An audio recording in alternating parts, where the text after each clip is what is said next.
Welcome to Faro, the charming capital of Portugal's Algarve region. With its rich history, stunning natural beauty, and vibrant culture, Faro is a must-visit destination. In today's video, we'll explore the best of Faro in one day. So let's dive in. It takes 3 hours from London to Faro and we reached around 10:30 in the morning. So now we have reached the Faro airport and now we are taking a bus from the airport to the city center. The city center is around half an hour from the airport. So these buses run from the airport with great frequency and cost around 2.7 euros per person. So we have reached Faro city and this is how it looks.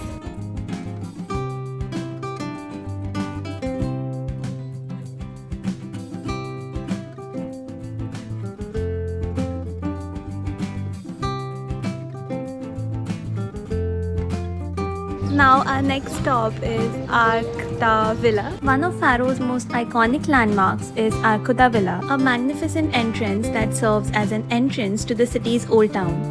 This arc is not just an architectural marvel but also symbolizes Faro's rich history. Built in the 19th century by an Italian architect, Arco da Villa stands on the site of one of the original entrances to the Moorish city wall.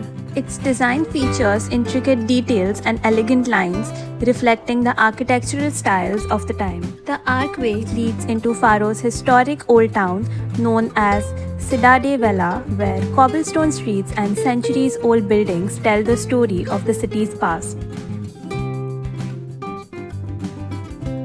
Next, visit the Old Town. Faro's Old Town is a maze of narrow cobble streets bordered by traditional Portuguese houses. Each building has its own charm with decorative tiles and iron balconies.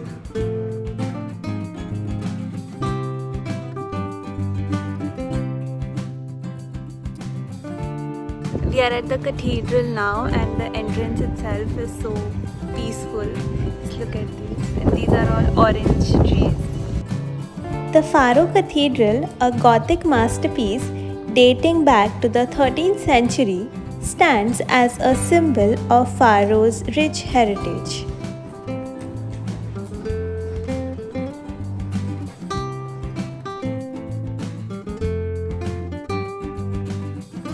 I would recommend to come to the cathedral because this place is like you get transported to somewhere else. It's very calm and peaceful. The whole vibe over here is very pure, I would say. Inside Faro Cathedral, you will find a beautiful mix of architectural styles showcasing its long history.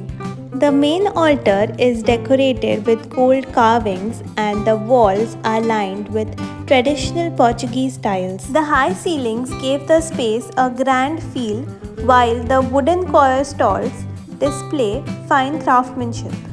Several small chapels inside the cathedral are filled with religious art and statues offering a quiet place for reflection. Also, don't forget to check this view from the terrace.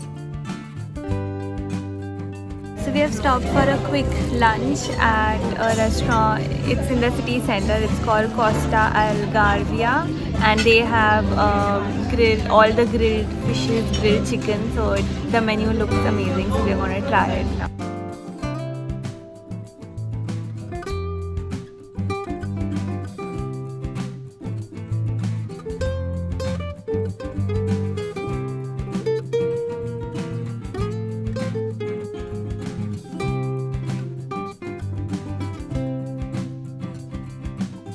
Food was nice, but so when we went, they gave us straight away bread and some salad on the side. So usually in UK people do that, and that's usually free. So we thought, okay, this is like the same free thing. And then when we got the bill, so they added it in the bill.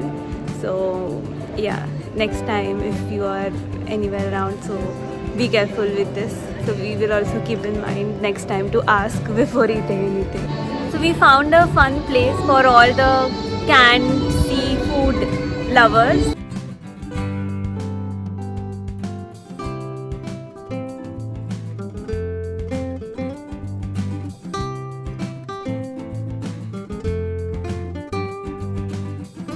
Octopus in olive oil.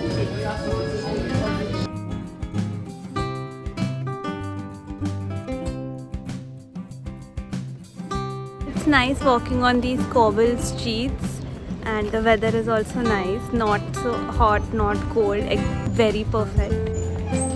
There is this small market set up right at the center. So our next activity is a boat ride, which is a 4-hour ride, and it will take us to 4 different spots. So let's go. Ria Formosa is a stunning natural park and lagoon located along Faro's coast, known for its rich biodiversity and striking beauty. A popular way to explore this unique ecosystem is by taking a 4-hour boat ride through its maze of islands, sandbanks, and channels. During the tour, you will experience how the landscapes change dramatically between high and low tides. At high tide, the water fills the lagoon, offering deep channels to navigate. While at low tide, vast sandbanks emerge, revealing tidal pools and marine life.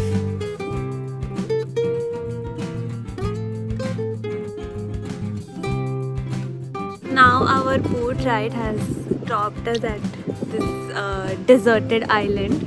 We can actually see the Atlantic Ocean from this place.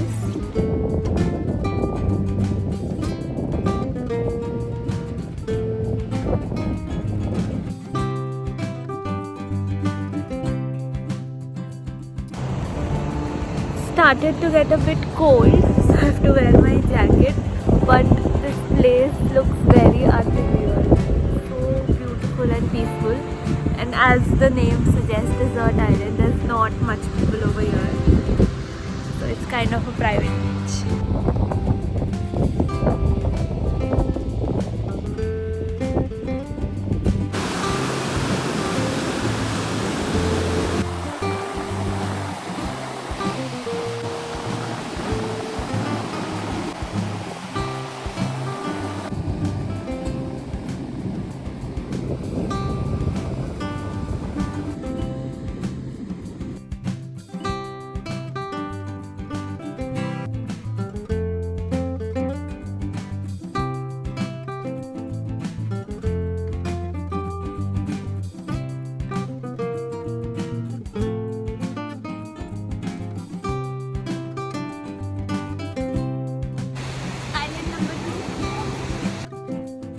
Lighthouse Island is another popular destination within the Ria Formosa.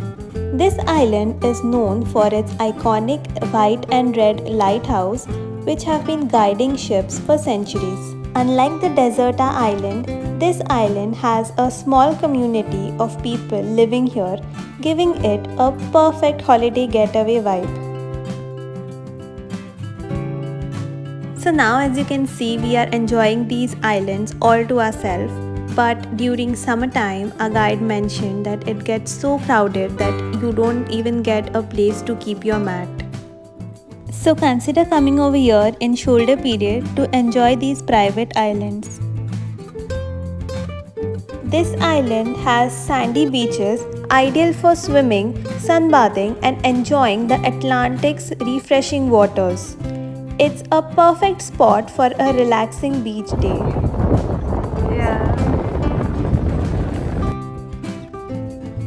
Bird watching is another highlight of the trip, as Ria Formosa is home to numerous bird species. Depending on the season, you might spot flamingos, spoonbills, and even rare species. This area is a heaven for all bird enthusiasts.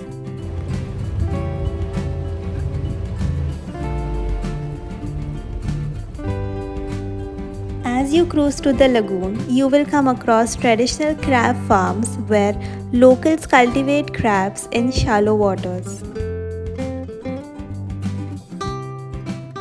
This sustainable practice is an important part of the local economy, and seeing the crab traps and farms give insight into Faro's coastal culture. This is how it is during the low tide, which was at the end of our tour.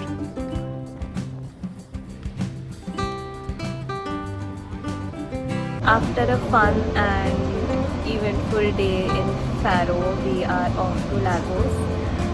So we are taking train from the Faro railway station to Lagos.